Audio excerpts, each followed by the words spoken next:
Bonjour Walter. Bonjour Fabrice. On présente CAP22 aux salariés de l'entreprise. J'aimerais que tu leur expliques comment tu vas utiliser CAP22 dans ton travail. Tu veux bien nous l'expliquer? Bien sûr. Est-ce que CAP22 t'aide à déclarer les modifications des contrats des salariés?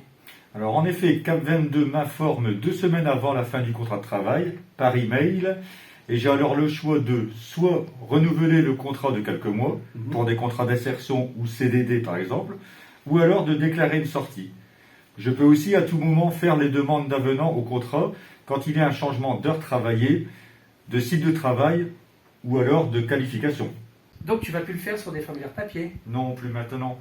Ça se fait dans CAP22. Une fois que j'ai fait la demande sur ordinateur ou sur mon téléphone, ma demande est transmise au service administratif, bien entendu, qui en prend la charge de vérifier.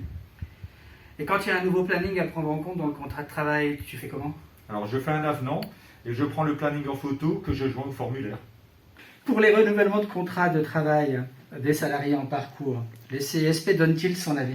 Alors ce qui change avec CAP22, c'est que le salarié va motiver sa demande de renouvellement.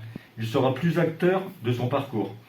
Après avoir indiqué le nombre de mois que je souhaite renouveler, le CISP reçoit l'information et donne son accord avant que la demande soit transmise au service administratif RH. Tu veux bien nous montrer?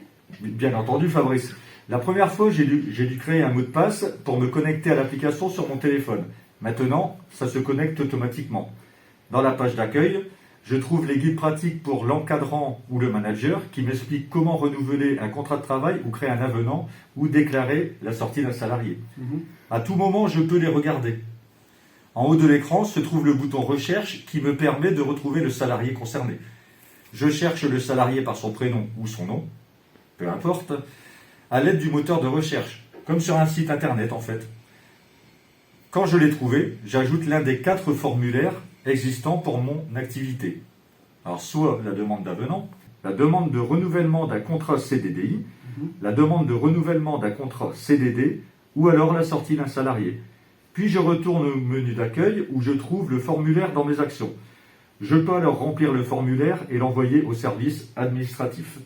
Et tu as autre chose à faire en plus? Oui, pour les arrivées de nouveaux permanents, CAP22 me demande de compléter un formulaire de demande de matériel et logiciel informatique et téléphonie afin que le service informatique sache ce qu'ils doivent préparer avant l'arrivée du nouveau salarié. Tout peut être fait depuis mon téléphone. Et tes équipes, comment tu penses les accompagner? C'est vrai que je vais avoir à les accompagner car le changement est important et cela prendra du temps. Et si les salariés n'y arrivent vraiment pas, je les enverrai en formation numérique au campus. Avec CAP22, le salarié pourra déclarer tout changement de situation et faire des demandes d'acompte. Ça devrait déjà bien plus les motiver. Très clair, bonne journée. Merci, bonne journée à toi Fabrice et au plaisir. Merci beaucoup.